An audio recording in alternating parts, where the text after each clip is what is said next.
Imagine standing in front of a monument 147 meters tall, built from over 6 million tons of solid rock.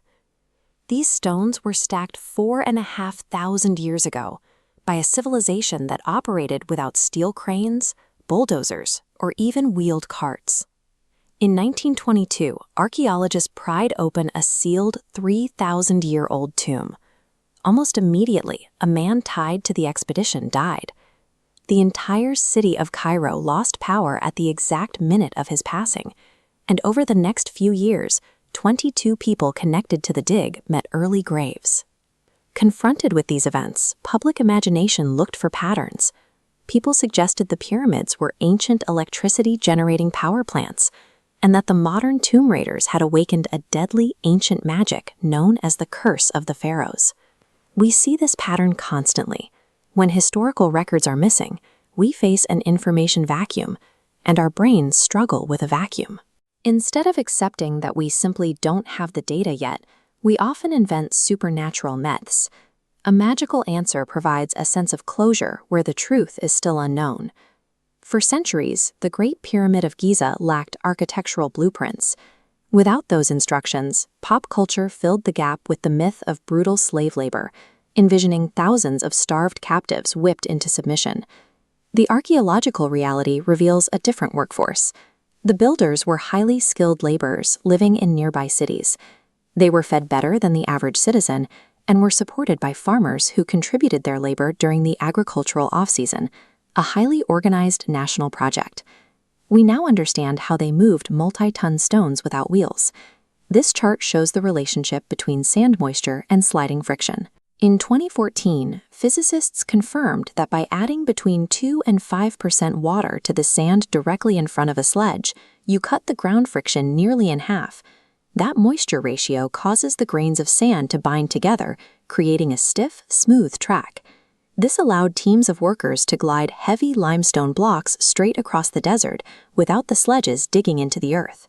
The lifting mechanism remained speculative until 2015, when a team of French and English archaeologists uncovered the remnants of a 4,500-year-old wooden ramp system in an ancient alabaster quarry.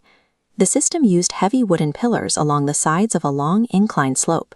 Workers looped thick ropes around these pillars to act as a rudimentary winch, allowing them to haul enormous stone blocks up the incline safely and methodically.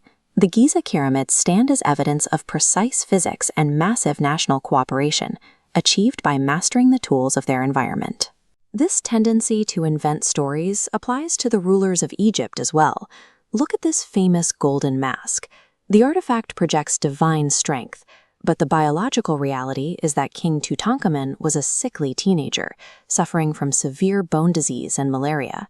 He was such a minor ruler that his successors erased his name from their records entirely. That historical erasure was his salvation. Because grave robbers didn't know he existed, they didn't know to look for him. His burial chamber sat perfectly intact, completely undisturbed beneath the sands for over 3 millennia. In November 1922, British archaeologist Howard Carter finally breached the sealed door, uncovering thousands of golden artifacts and triggering a global media frenzy. The newspapers were desperate for daily updates, but archaeology is tedious work. When a reporter pressed the tomb's security guard about a potential ancient curse, the guard simply offered a silent smile. From that single gesture, journalists fabricated the existence of a clay warning tablet for the morning papers. The myth gained momentum when the expedition's financial backer, Lord Carnarvon, died shortly after. But medical facts show that Carnarvon died from an infected mosquito bite. In 1923, years before penicillin, a simple infection was frequently fatal. Other deaths linked to the tomb were caused by Aspergillus niger, a resilient mold that survives inside sealed spaces for thousands of years. Unsuspecting workers who inhaled these ancient spores suffered severe lung inflammation.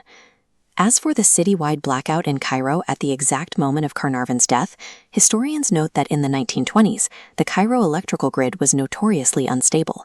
Power outages were a routine event.